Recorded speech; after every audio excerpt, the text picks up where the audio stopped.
not extend the Tax Cut and Jobs Act, it is that $4 trillion tax hike that people are going to see. And I appreciate your comments about a Main Street small business recovery.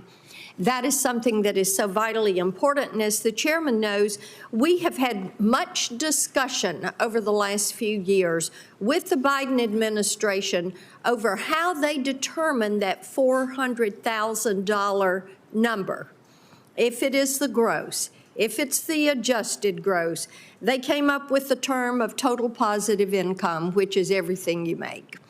And we know that the Biden administration approach on this would be a killer for Main Street businesses. We know that 199A is vital to them, and they need to see that in the Trump tax cuts and in that permanent so that we can have that Main Street small business recovery and revival. I appreciate that, and I appreciate that President Trump has nominated you for Treasury Secretary because you are sensitive to that and what your work means to Main Street and to individuals, and getting the IRS under control and looking at some of these provisions that are going to be in front of you. So we appreciate that you would come back a third time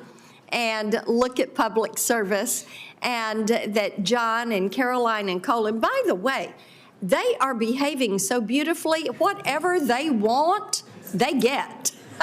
Ice cream. Senate orders. We'll be right there to support them.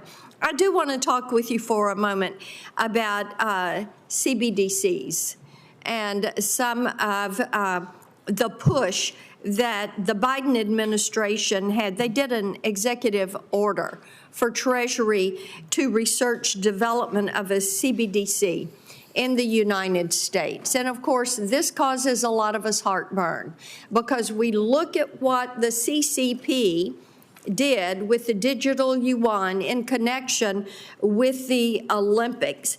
So upon confirmation, how would you approach this discussion of CBDCs? And are you for them or against them? Could you end the Biden administration project to create a U.S.-based CBDC?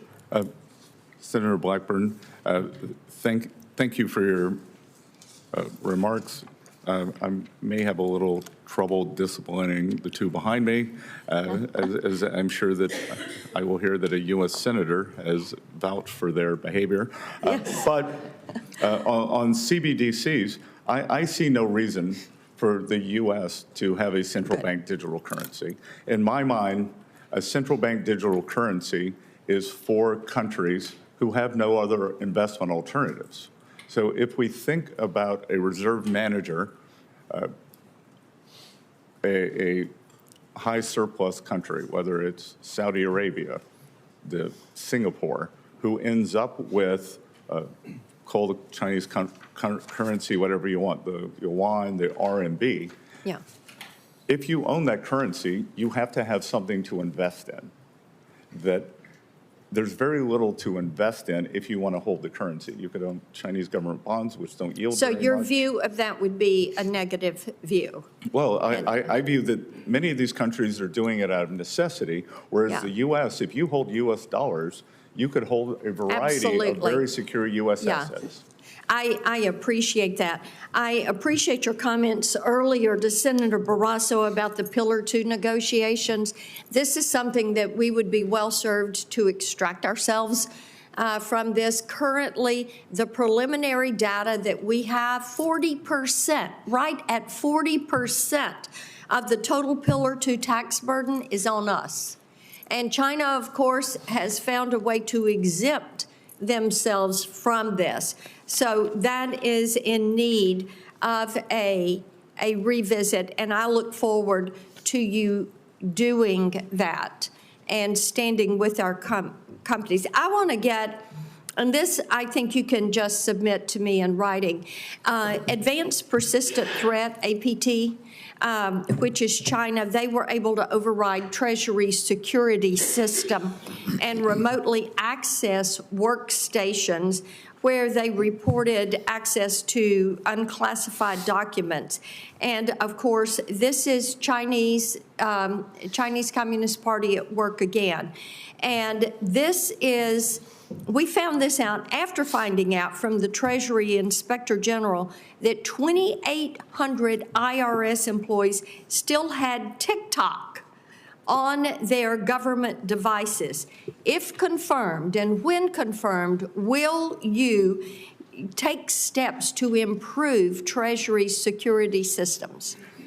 Senator Blackburn, one of the earlier questions was, what policies of the current Treasury Secretary do you disagree with?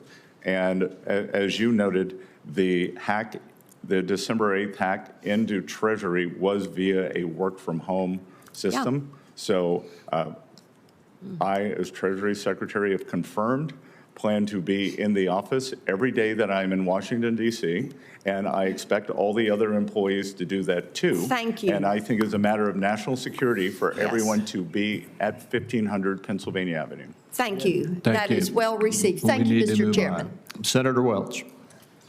Thank you. Thank you very much, Mr. Chairman. It's delightful to be a new member of the committee.